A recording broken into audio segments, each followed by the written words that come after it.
Hi, my name's Kevin Liston, And I'm Joshua Crocker, and this is Kicking for a Living. a podcast about business and martial arts from two martial arts instructors.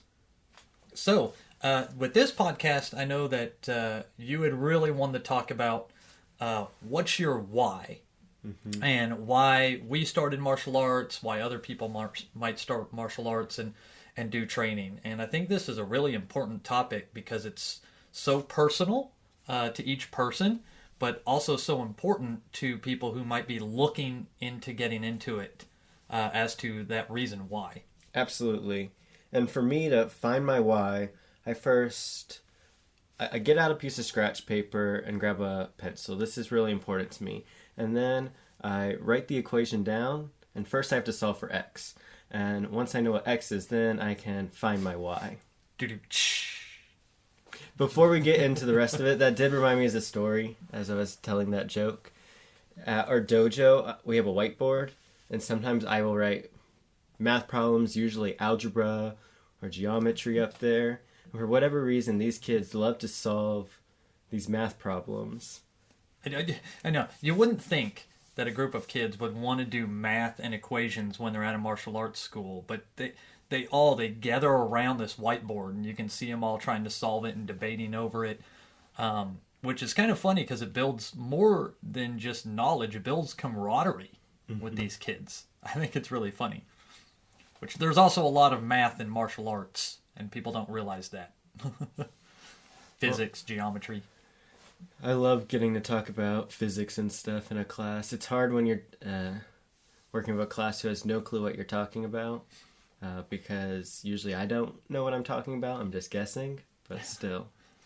I wonder if anyone's why has ever had anything to do with expanding their actual knowledge of math or physics or biology or something like anatomy maybe. I wonder if anyone's actually started martial arts for that reason. I wonder if that's ever been someone's why. Be curious. We do know a lot of scientists that do martial arts. That is true. Several chemists.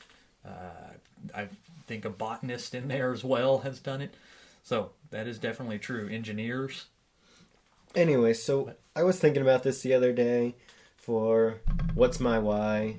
And it's a tough question, I think, at this point for me to answer, because I can't really give you one reason why I currently do martial arts, because martial arts is such a big part of my life that it's hard for me to pinpoint just one area where it's important to me. Do you feel the same way? I do, and I think that's because your why changes and evolves over time the longer you do it.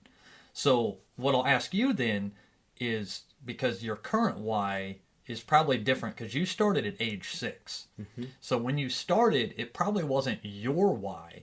It was probably, your parents' why. Like, why did they want you to get in martial arts? Do you even remember?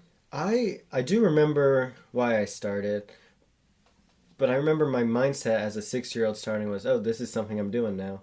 I don't remember making any of these decisions. I had done, at that point, not a whole lot of sports. I did t-ball for maybe a month and took a couple swimming lessons. That's about it. And next thing I know, my parents are like, oh, you're going to try this. And I'm like, all right. And even at the time, I probably didn't quite understand what my parents' why was for me doing this. But talking to my mom since, it was to help me boost my confidence. Because as a little kid, I do remember having trouble with confidence, especially at working on school problems. If I didn't get the answer right, or I had trouble getting the answer, I'd get really upset at myself and kind of beat up myself mentally, tell myself, oh, you're bad at this, Some of the things I think I said as a little kid to myself are pretty awful, all things considered. I kind of forget about it and don't really think about it much. But yeah, I was pretty hard on myself. And even now, years later, it's still, confidence is such a big part of what I get out of martial arts. And there's still those areas where if I feel like I'm not good enough at something, I can beat myself up over it sometimes. But it's definitely helped a lot over the years, getting to train and other things that have helped me boost that confidence. And I know years ago that was the reason I started.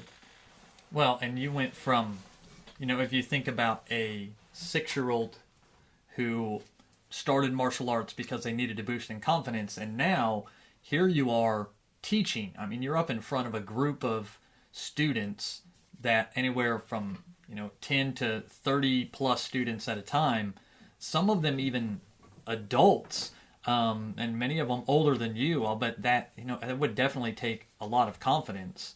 And so if that was the initial why for when you started, clearly you got that why out of it. Your parents brought you in because they wanted you to boost your confidence. Do you feel like that's happened? I think it's happened. I think so. I was talking to a friend yesterday, and even though I'm more introverted still just in nature, I've noticed in more recent years I've become a bit more of a performer. Like if you can get me in front of a group of people, like I like just being up in front of people, all eyes on me, showing off, talking.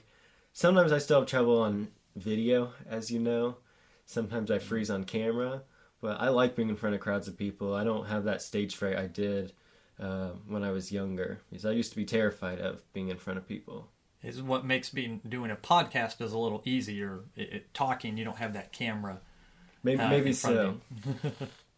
But I definitely, you would be surprised at the number of martial artists and teachers or owners who are introverts.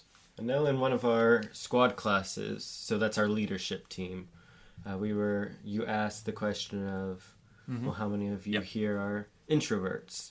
And just about everyone in the class raised their hands. Even one of the people there who, as soon as you get to meet her, she's always talking to you. She loves to talk. She even raised her hands. Right. Deep down, a lot of the people's why and is that confidence. And so I think your parents' reason why for starting you is a very common why that a lot of people do, and that is they want to boost their confidence. But why do you think martial arts is such a confidence booster? Why do you think that's such a common thing that martial arts does? And I've wondered about this and looked at it from my perspective and others, because I've always said confidence is a big thing for me in martial arts. And the way I look at it is kind of a couple areas. And I think one big one is just the fact that you can learn to defend yourself. That self-defense gives you a level of confidence. And especially the more you get to train in it, and the more you get in sparring matches where you kind of might get beat up a bit, but you learn to keep fighting back. There's that confidence in, oh, I went up against something hard, I got hit hard, and yet I'm still going. So I think that's part of it. And I felt like any time where I do take a tough hit, but I'm able to stand back up again, it shows you just how strong you are. And I think learning that and seeing how strong you can be is such a big confidence booster to so many.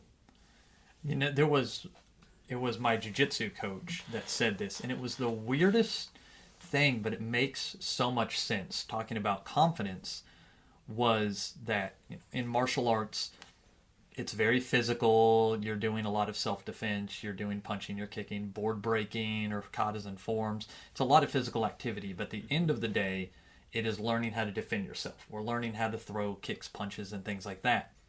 And he said, if I went to a job interview and there was 5 business bigwigs interviewing me, I have no reason to be nervous, because at the end of the day, what can they do to me? Like, what can they do to me? What are they going to do? It's a yes or a no, but are they, if they attack, if some of them tries to fight, and I'm not saying this would happen at an interview, but his thought process was, none of these people can physically harm me because of my training. And he said that mentality, even though it's absolutely absurd for a job interview, but just knowing that makes you go, oh, I'm not in danger. And if I'm not in danger, you're going to be more relaxed, you're going to be more prepared, you're going to be able to think better. But if you're nervous and have that, essentially lack of confidence, or just sometimes scared, then it reflects in other areas. And so while this very physical martial art helps so much with that calming mental state, and I just thought that was a weird example, but it's so true. You know, what are they going to do? And another part of that is, I think, the dojo aspect. If you can find a good martial arts school, gym, dojo to train at, that can be big too. Because when you start, it is new, and there's that element of learning how to stay safe and defend yourself can be challenging. But practicing unsafe things in a safe place is big. It lets you kind of test yourself and see the boundaries of safety and how you're going to protect yourself, what it's like to take a punch, to be thrown to the ground in a place where you know no one's trying to hurt you. Nothing that happens is going to be too much for you. It lets you build that confidence one step at a time, which is big too. Right. And so we talked about that was kind of your parents' why as to why you started martial arts. How has, for you, that developed over time? Now that you've been doing martial arts for a long time, now that you're an instructor, now how would you say your why has changed? So thinking about now, and now it's not just the doing martial arts part that's part of this journey for me, but also the teaching as well, because that's a big part of it. So starting there, I think for a while now, I've had the impression I want to be some sort of teacher. Since I was probably at least 11 or 12, I knew that was something that interested me. And I wasn't sure exactly how I was going to do that, in what area or field. But as I got a little bit older, it became clear that martial arts was going to be a great place for me to teach people. And I've always just wanted that chance to be a leader, to be someone people look up to, but also to teach people and to be able to connect with them in a classroom, but also in a one-on-one setting. So I think for me, the teaching part of it is something that I was always drawn to, and is one of the big reasons that I do martial arts as often as I do, because being a teacher and having that paycheck lets you do it more often. Not that I wouldn't want to do martial arts all the time, but it gives you that freedom to do it a bit more, and in a way that I really enjoy doing it as well, getting to share that with others. So your why kind of developed from a boost in confidence, and now that you kind of have that boost, would you say that you're kind of sharing that experience with others? You want other people to be able to share that experience and go through look what it did for me. You want to have that for them to help them grow, or maybe you see that in another student. And so would you say that that's part of your why, is, you know, helping them grow through that, not just teaching them, but seeing that kind of growth that reminds you of maybe yourself? I think that's a part of it, and I think that comes up every once in a while, but I don't know if that's the number one reason why I was drawn to teaching. Could be. Off the top of my head, I can't really give you a number one reason in my head why I like teaching, besides just the feeling, again, of being in front of a class, working with students one-on-one, building those connections. And I think that's going to come back to my next big why in a second for me. What is your next big why? Now I'm curious. I think it is that community setting and that chance to meet people, friends, family. I'm so close with so many people, whether it's a student I enjoy working with or just genuine friends and all the family that does martial arts with me. Since our whole family still does martial arts, we're all there. I see them at the dojo quite a bit. That alone is one thing that helps you, is when you have that family there with you. That support in that community. And when we've talked about this, looking at kind of our students coming up through the ranks, a lot of our students who have made it to black belt, especially the younger ones, often had family who did it with them. Yes, yeah, that's a good point. When we're looking at that, most of the students that stick around have a parent that's on the mat with them. It helps build that connection. It helps build that community. I think it helps build the accountability in there as well, and a little bit of the expectation. I'm even thinking about some of our high ranks right now. So people at that brown belt level getting really close to black belt. A good chunk of them have a brother or sister who does it with them, a parent, Grandparents, some cases, yeah. A couple of them maybe don't have a family, but because they've been doing this so long, they have really close friends at the dojo that they know, these people that they've been seeing for years and they've been training with, rolling around with on the mat, sparring with. And I think that's another area besides just family for me, is I've got a chance to do martial arts with these people for so long. And when you get done hitting a person for an hour, it kind of brings you closer. That is definitely true, in kind of an odd sense, in that we're an odd bunch. That a lot of the that kind of physical connection, even though it might be a roll or a punch or a kick or submission, it's still a physical connection with these people that you develop over time. And I think that you develop a little bit of security with those people, knowing that this person could have done something very hard or very mean, and they chose not to because we're all friends. And that community, that family, we've always at our school tried to take a family approach. We always talk about it as our family, our integrity family that we have. There are some martial arts schools that it's very much a business and they try to keep that separate, and that's fine. But I feel like so many people's why is that community that you talked about and those connections they made, that we want to really give them that. We want to emphasize that why. We don't want people to ever feel like, oh, my why is this, so maybe this isn't, the place for me. We want that kind of a why to be there, that and community. You can get community in all sorts of areas, so I don't think that's necessarily maybe a martial arts specific thing. True. But I think for me at this point, it's the reason that it is so important to me, even if it isn't martial arts specific. It's so much more fun training with someone else than by yourself. It's more fun to train with a friend than not. And I'll go on a few more stories on that in a second.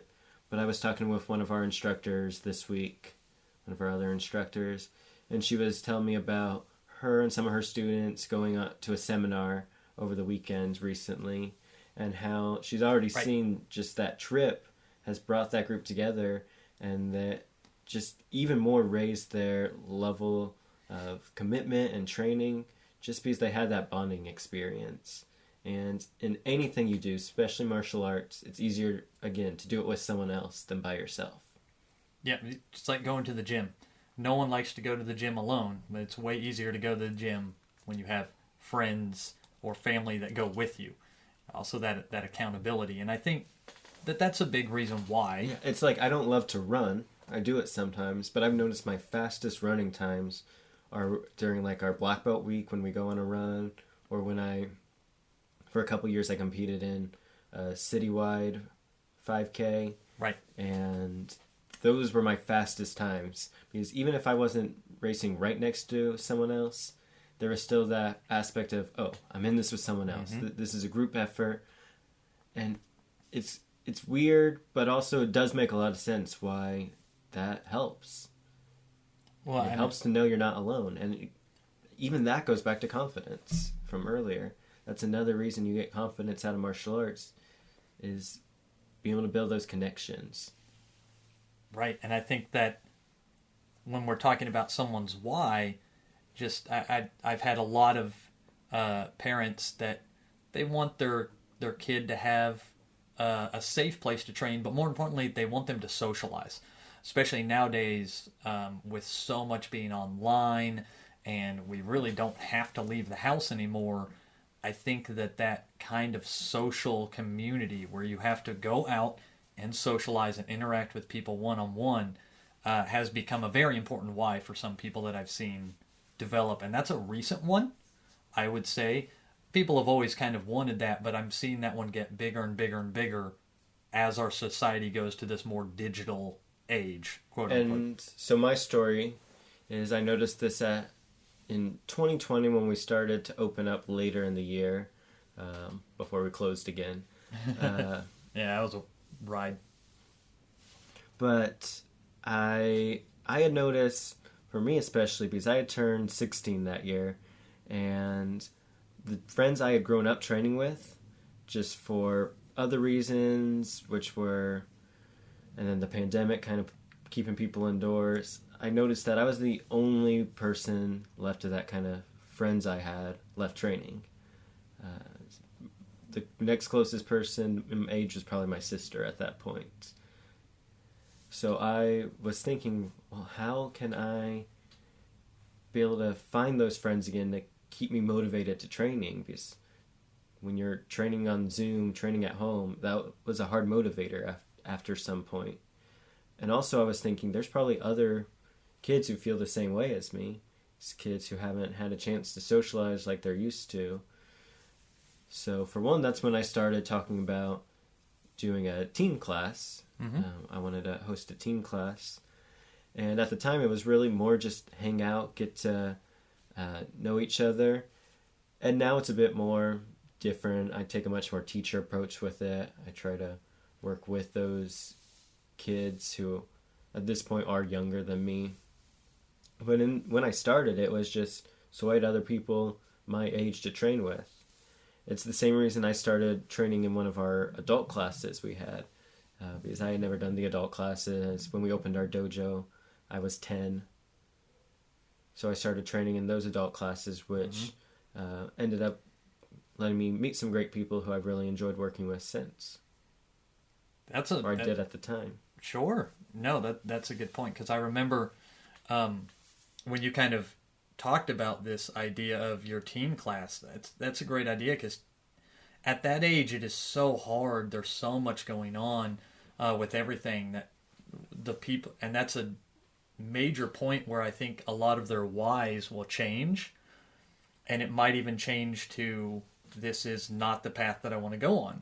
You know, those very important teenage years where essentially you're trying to figure out how the rest of your life's going to go, which is hard. I mean, we notice a lot of kind of that 11 to 14 year age range is when a lot of students who may have been training for years start to drop off and quit. They were excellent students for so long, but their interests just change, and in some cases their friends aren't there anymore. They have friends in other places, and that shows how big, again, a good community is. Right. What would you say, let me rephrase this. Would you say that part of the reason there's such a drop-off in those teenage years is because their why starts to change?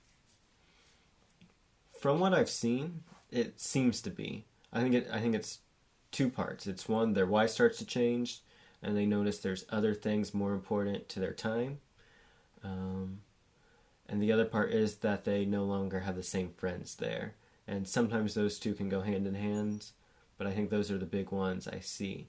And I've even seen people who want to keep doing martial arts, that's still important to them, but as they get to high school and get jobs, other priorities, it's tough. One of our black belts, my sister, is that way sometimes. She still loves to train when she can, but she has other things really important to her at this age, and it's great to see her explore those as well. Absolutely, and I think that's very common with a lot of kids that age, a lot of teenagers that age, and I think that's why there's such a struggle, is they're being pulled so many different directions with things like that. Now, you had said that you had a couple stories that you wanted to go to. The main story was I was talking about after the pandemic, teen class, starting adult classes. That's what I wanted to talk about. Okay, that was one. That was one of the stories. Did you get the other story? That was it. Okay. I said stories. I think that was the only one that came to mind. I think there was one earlier too. But no. Great. So, but to wrap up on that note of kind of what is my why, I think the three big areas where I see my why is confidence, community, and teaching. Those to me are the big three. And one thing I was thinking about on the teaching earlier that I want to circle back to is I was talking about teaching a classroom setting versus one-on-one. And for me, teaching, another thing I do like is having enough of a class where it does feel like you have a connection. We were talking about this the other day, and I was saying I wouldn't want to regularly be teaching classes with 40, 50 people. And that's not something we see at the moment. But as we try to grow and see more students in our school, it's important to find a way that you can still connect with your students without being too big of a dojo that you can't prioritize your students anymore. Because for me as a teacher, it's important that I can build those connections. And do you feel the same way? I absolutely do, and I feel that way because I think that that's a big reason why people do or stay with martial arts, that connection. And so as an instructor or a teacher, if you can build that connection, then the student will want to continue learning from you. And that is key to continuing that journey. And to give some insight into the teaching side of this, I won't say problem, but this topic, is that you can keep growing your dojo and your business and get more students and still be able to have those connections. I don't think we're saying that, only small dojos are good. But that means you get a chance to get more instructors. And I've said before, I think the chance to work with different people, different teachers is big. Because I don't connect with every student as well as you do. And there are students you don't connect with as well as I do. Right. And that's okay. We have got different personalities, different people we connect with. And that's great for the students as well, that they get to work with different kinds of people. Well, and I think that a small school is able to really focus on the one-on-one connection, but they lose some of the community. Mm-hmm. And then larger schools have a great community, but maybe lose some of the one-on-one. And so trying to find that middle ground to get as many of those whys as possible, which is why we always say the larger the classes, the more instructors need to be there to make those connections. Because you already said it, not every student that I connect with well is going to be one that you do, and vice versa. You have students that you connect with better than I do. I think that's good. I think that's good to have that kind of dichotomy of teachers and students, so you can reach a wider range of people of different, beliefs, demographics, body types, just thought processes. And if martial arts is something that really is important to you, you have a why that is important to you, the longer you stay in it, the more you're going to be able to build those connections with your teachers, the other students there. Because our leadership team, our squad team, our black belts, we're all really close. And maybe there's a few people that just don't get along great, but they still, like each other in a general sense. Like a family. You'll have a family. And some people maybe bicker here or there, or just don't have a lot of interest. They still seem to like each other. They still get along. And that comes with time. My teaching side of that is, if I'm being completely honest, I don't start to really build connections with students, close connections, to about a year in, when they're getting ready to test for their orange belt, move to intermediate. It's not that I just ignore the kids, but it's when you start to get to help them prepare for their test that you start to build those relationships. And when I start to notice those students that really I get along with, we have a connection together, they learn well from me, and I enjoy teaching them. Do you feel the same way? I think for me, and I don't know if this is a natural thing or something I developed, but I have connections that happen fairly early on, and it's not that I seek them out. I think it's that some students naturally find a connection with me. And I think that just maybe the way I present something, maybe the way I do it. For example, I've noticed that I very quickly connect with a lot of kids that might have special needs. Mm-hmm. And I think this is over time, and I've worked with a lot of kids and students like that, and I was able to help them, that something about my demeanor changed and they started gravitating towards that. And so I have these connections with these students like that. very quickly. I mean, within a few months, they'll gravitate. The average student, though, you're right. It usually takes, close to that year time to really get that connection and delve in and really know that kid and know that student, and things of that nature, know where they're at. And that's just because you're spending that time. Not that we're not building connections during that time, but that's that time when it really is, all right, you're hitting that Y point, I'm going to say, where you're either going to continue doing this or you're going to quit. Mm-hmm. And so those connections really just tend to develop around that point. So I do agree with that. So we've been talking about that community and connections for a while, because I think for so many people, even if that's not their initial why, over time becomes a big part of it for them.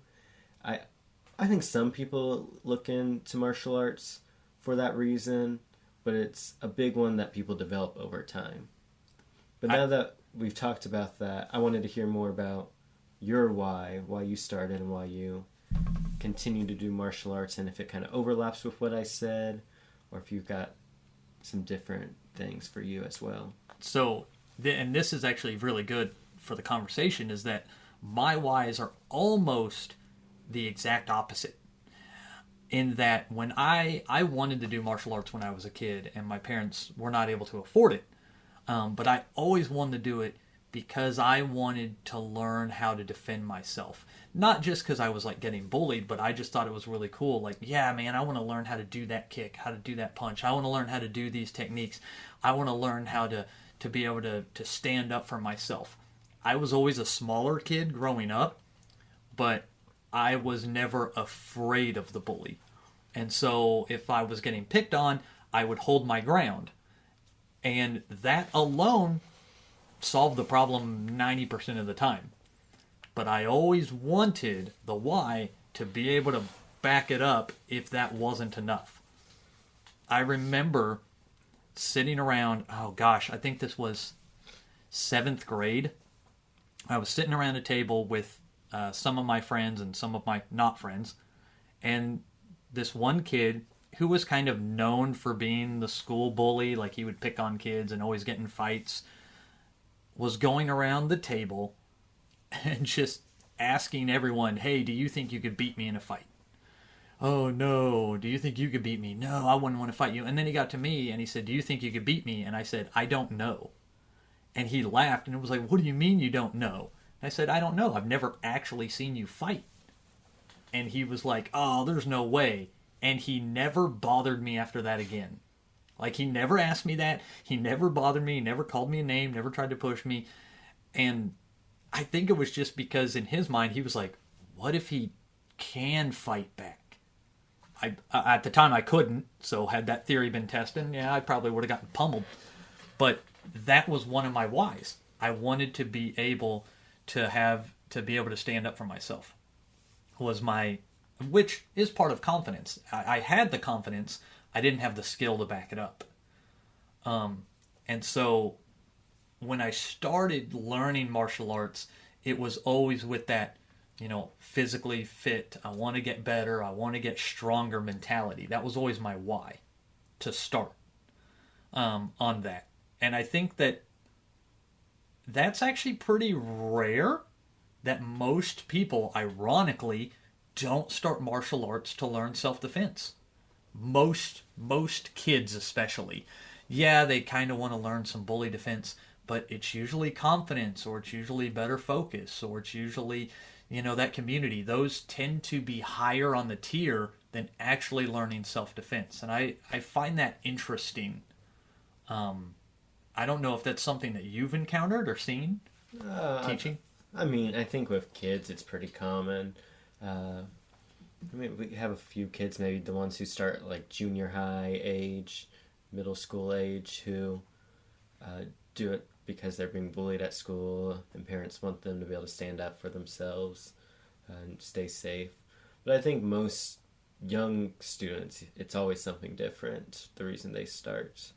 And talking with a few adults, most of the people I've talked to are kind of like you in the sense that it's something they kind of always wanted to do or interest them for a while. I don't know if it was because of the self-defense and being able to protect themselves. That may have been part of it. But talking to them, it just was always, yeah, it's something I wanted to do. I drove by your place on my way to work, and I thought I'd stop in and check. I knew a friend who talked about going there, so I checked it out. Again, a friend, going back to that community, going back to having someone else to help pull you into it. And I think that's a big one with adults is, like me, they wanted to do it and they never did, and now that they're an adult, that's kind of, I can go back and do this now. I have to get over my potential like fear of maybe looking foolish or things like that. But one of our other instructors, she started when she was in her 30s. That's when she started martial arts. And a lot of people think that that's not the case, but no, you can really start it at any point.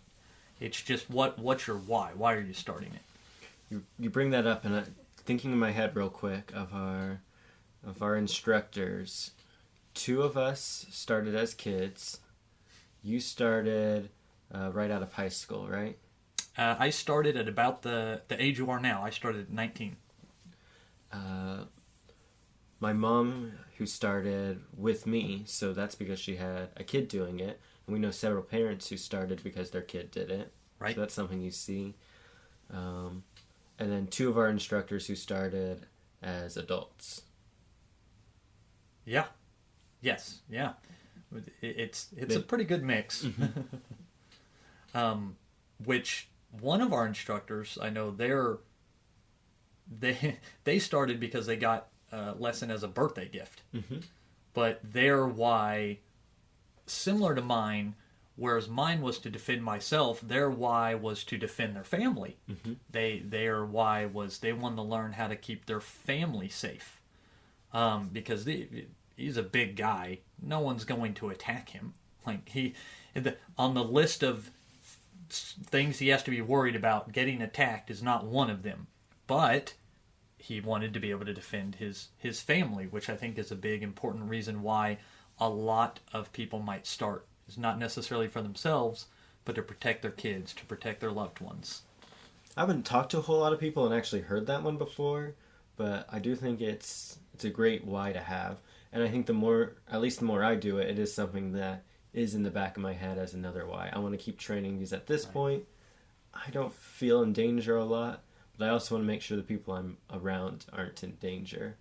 Right. I think it's a why that a lot of people don't always mention. They keep it very close to them. Because I think it is a personal thing that yes, wanting to protect your family, and sometimes can even be a bit of an insecurity that the reason you start is because you feel like you can't. And that may be something you don't want to admit right away. Because it can even be a part of that confidence too. The confidence, the ability to protect others is lacking, and that's something you want to get out of martial arts. And the more you do it, you start to have that strength in that aspect. it bolsters that confidence. So I want to take a little bit just to quickly go through some of the whys, whether this maybe not my why, maybe not your why, but just some of the whys of why someone does martial arts or why someone might want to do martial arts. Just spend a few minutes on each one. So we've talked about confidence, and we talked about self-defense. We talked about defending others. A big reason why is to increase focus. And I see a lot of that happen, especially with kids, because martial arts, I always tell people, I'm not teaching your kid to punch and kick so they can punch or kick other people. I'm teaching them to punch and kick because it shows me they can control their body. And so I think that kind of control and focus is a big reason why. Would you agree with that? Mm-hmm. Great. Well, and going back, again, we keep circling back to the same stuff. But for me, I think that body control and body awareness is another aspect for me that goes into kind of that confidence. It's not just building a mental confidence, it's building a confidence in my ability to control my body and do these different things, athletic things at times. So I think what we are actually finding out with this conversation is that at some point, most whys revolve around bolstering someone's confidence in themselves in some way. It's just such a big why that confidence and having confidence in yourself is confidence to defend yourself, confidence to know that you are capable of things you didn't think you were, confidence to know you can defend others. It all kind of cycles back. I think when you look at what martial arts is, that makes sense. It does. It's not like martial arts is something you get into to be creatively expressive. There's areas where you can do that, and I consider myself very creative, and I try to find ways to show that whenever I can in martial arts. But I think martial arts' big thing is confidence. And if you look at a different extracurricular, a different sport, a different activity, and discuss kind of the same concept, they're probably all going to circle to one big idea, whatever that field is. And for martial arts, I think confidence is going to end up being the big one in most areas. I agree, because I had a few others, and even just talking about it, it's going to circle right back to confidence. There are some people that their why is they love the competition. Mm-hmm. They want to go out and compete. They love the idea, they love the thrill. But even if your why is you want to compete, that will circle back to confidence. If you win and you do well at competition, it's going to bolster your confidence. If maybe you don't, that might hurt your confidence, but if you work through that, it's going to bolster that confidence. And you have to be confident to go out and compete. Save 2 or 3 of them, the people that I work with on competition, all are a bit more nervous or not very much people who like being on a stage. There's a couple of us who, like I said earlier, are those performers. I know a girl who did different competition stuffs as a kid and now as an adult is still interested in that. But then most of the other people, they're not into it for the showing off and being in front of others. That's not why they're interested in competition, interestingly enough. And that's a small sample size. It's not the case everywhere, but... Sure. Now, would you say that the ones that are a little bit more shy or a little meek or nervous versus the ones that maybe have a little bit of that confidence already built in, I'm just throwing this out there, would you say the ones that are a little more shy tend to look crisper and cleaner on their techniques than the ones that are kind of gung-ho?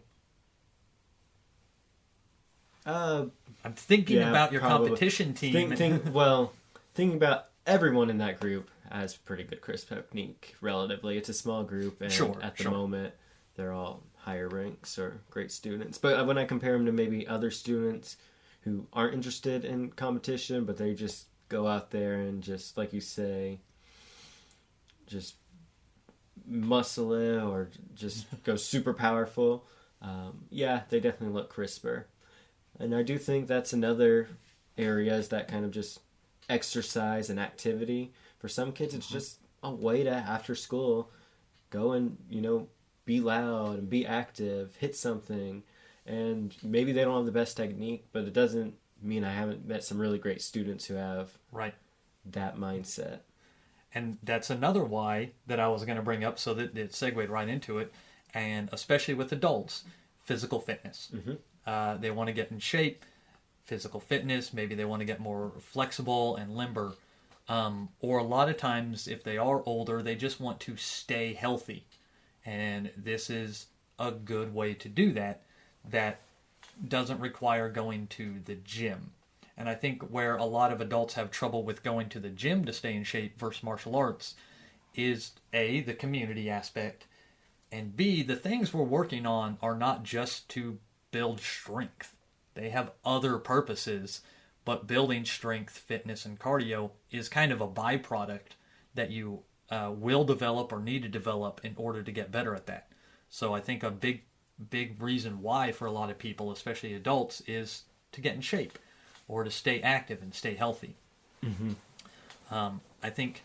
I would rather do martial arts than go to a gym, personally. Yeah, I mean, exactly. I think a lot of people... Great. I think a lot of people that do that agree or do both. Mm-hmm. That's just a thing. They do the gym to make their martial arts better. They don't do martial arts to make their gym better. They go to the gym to make their martial arts better. There may be exceptions to that rule. And kind of the last reason why I think that people do a big why that people have in martial arts is because of it almost a desire to do something different. I think this goes back to the adults that wanted to do it when they were a kid and never had a chance, that come in and just do it. I think just this idea of, hey, there's a martial arts school. I want to do that. You see it all the time in movies. Just try something new. Try something different. Especially adults. Adults don't have as many options to go join a baseball team, to go join a football team, to do their activity with other adults in physical aspects is limited. And so I think part of their why is, I just wanted to do something different. I just wanted to try, break my mold, get out of my comfort zone a little, get out of my box. And to anyone who feels that way right now, who maybe you don't do martial arts, but you've been thinking about giving it a try, I would highly recommend, just give it a try. Find a good place to go, test it out. Because even though I've been doing martial arts for years, I've noticed some other things recently where typically I would overthink it and have to plan it out perfectly. Instead, I just do it. Instead, I've just taken that initiative. And if I want to do something to better myself or because it's an interest of mine, I just have done it. And it hasn't always worked out perfect, and maybe it wasn't a great fit. But I'm just taking that chance to take that step, because you can think about it for a while, but if you have a chance to do something, just go after it. And if there's other reasons, finances, you don't have a good dojo in your area, I can understand where it can be challenging. So it's not to say you won't have obstacles, but if you're in an area, if you have the ability to try something and you want to, you should go ahead and try it. Yes. And when you're looking, think about, before you just go in and sign up to do classes at a school, think about your why. Kind of go in your head, what's my why? Why do I want to do this? Don't talk yourself out of it, but think about the reasons why you would want to do it. Instead of just, oh, someone told me I should. Well, that's great, and you might find a reason why, but just sit down. Be honest with yourself. Why am I doing this? Why is this for me? In one of our next episodes, we're going to cover what to look for in a good dojo. So be thinking about what is your why, and then we're going to be talking about what you can find in a school, a dojo that matches is good for you, with matches with you. And if you do martial arts already, you have found a great place to train, let us know. Message us, what is your why? I would love to hear those. Hear what you have to say, or if you're watching on YouTube or another service, you can comment below. I'll take a look at those, and I really would enjoy hearing from different people, because we've been talking about a few different whys, but I'm always interested in comparing and contrasting the reason other people get into martial arts, because I do think there's a lot of variety there. And anybody, there's going to be tons of different reasons why, and they're all so personal. So it's always good to just take that time and reevaluate your whys as well. Maybe even tell us how your whys have changed in the comments if you do martial arts, like you said. And we'll get into our next episode, which segues really well into this. So I'm excited about that one. Great. Thank you all. You can listen to us every other week. I hope you've been enjoying our podcast so far. I'm Joshua. I'm Kevin. And we'll see you next time. Keep kicking. For a living.